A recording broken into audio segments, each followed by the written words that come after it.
अस्सलाम वालेकुम स्टूडेंट्स कैसे हैं आप सब लोग। उम्मीद करता हूँ आप सब लोग खरीद से होंगे। स्टूडेंट्स जैसे कि मैं मालूम है हमने एक लेक्चर सीरीज स्टार्ट कर रखी है सर। वो किसके लिए है सर? वो है PPSC physics, FPS physics, Pakistan atomic energy के टेस्ट्स और प्यास फेलोशिप की तैयारी के लिए। इसके लिए हमारे 14 लेक्चर मुकम्मल हो चुके हैं। आज का लेक्चर 15वां है। जिन लोगों ने मेरे पहले लेक्चर नहीं देखे उन्हें जाके देख लें। अच्छा, आज के लेक्चर को स्टार्ट करने से पहले एक छोटी सी रिक्वेस्ट है, काइंडली मेरे चैनल को सब्सक्राइब कर दें। ये जो आज वाला लेक्चर है वो कल वाला लेक्चर से रिलेटेड है। जिन लोगों ने मेरा कल वाला लेक्चर नहीं देखा पहले जाके उन्हें देख लें, क्योंकि जब तक वो वाला लेक्चर नहीं देखेंगे आज वाला लेक्चर समझ नहीं आएगा। हमारे पास एक MCQs है on the refraction of light which one remains constant, speed, frequency, wavelength both A and C। जो इसका करेक्ट ऑप्शन है सर B है, क्योंकि जो फ्रिक्वेंसी होती है वो डिपेंड्स करती है सोर्स पर, वो सोर्स जो किसी वेव को प्रोड्यूस करवा रहा होता है। तो इस केस में जो लाइट का सोर्स होता है वो सन होता है। जो सन है वो कांस्टेंट है, तो इसलिए फ्रिक्वेंसी भी कांस्टेंट। देखें सर, रिफ्रैक्शन का केस है तो इस केस में ये हमारे पास दो मीडियम है, ये है एयर और दूसरा है ग्लास। इनके दरमियान है एक बाउंड्री।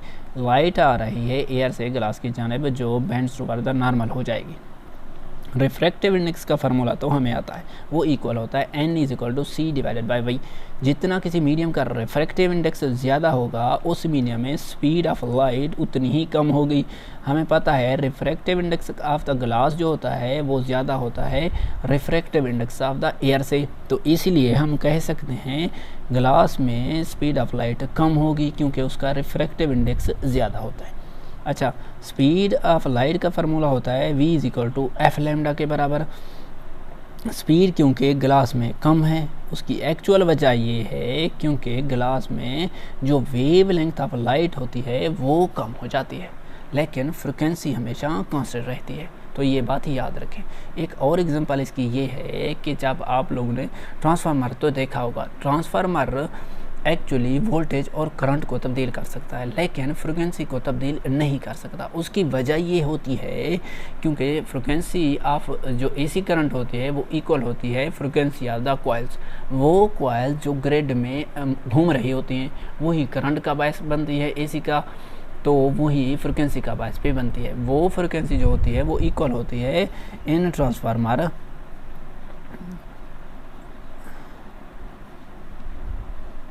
अगर ट्रांसफार्मर की बात करें, फ्रिक्वेंसी उसकी होती है 50 हर्ट्ज़ के बराबर होती है। अच्छा, ये जो 50 हर्ट्ज़ होती है वो all over the Pakistan constant रहती है, वो तब्दील नहीं होती। तो इसीलिए ये वाली एग्जांपल भी इससे रिलेटेड है, क्योंकि फ्रिक्वेंसी हमेशा on the refraction of light constant रहती है। ये बात मोहर लगा दें। तो नेक्स्ट है हमारे पास एक कंसेप्ट फेस डिफरेंस और पाथ डिफरेंस का कंसेप्ट। जो फेस डिफरेंस होता है वो इक्वल होता है, यानी कि फाई इक्वल होता है 2π divided by lambda into x। ये जो x है ये पाथ डिफरेंस है। ये क्या है सर? पाथ डिफरेंस है।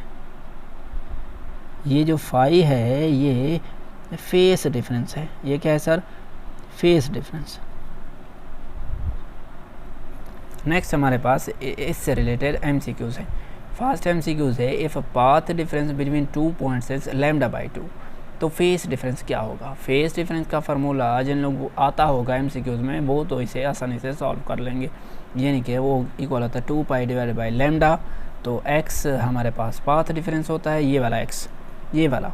तो x की जगह ये पाथ डिफरेंस लगाना है, तो वो इक्वल है किसके साथ? लैम्डा डिवाइडेड बाई 2 के बराबर है। ये लैम्डा इस लैम्डा से कैंसिल, 2 से कैंसिल, जो फेस डिफरेंस आ गया वो पाई के बराबर आ गया। नेक्स्ट एक और MCQs है। देखिए सर, ये वेव है, इस पॉइंट से लेकर इस पॉइंट तक का जो डिस्टेंस है वो इक्वल है 6 सेंटीमीटर के बराबर। तो बताएं ये जो वेव है ये इसकी वेव लेंथ क्या होगी? तो चेक करके देखते हैं। देखें सर, इस पॉइंट से लेकर इस पॉइंट तक आधी वेवलेंथ हो गई, तो इनका डिस्टेंस हुआ λ/2। सिमिलरली इस पॉइंट से लेकर इस पॉइंट तक का जो डिस्टेंस है वो भी λ/2, यानी कि हाफ वेवलेंथ।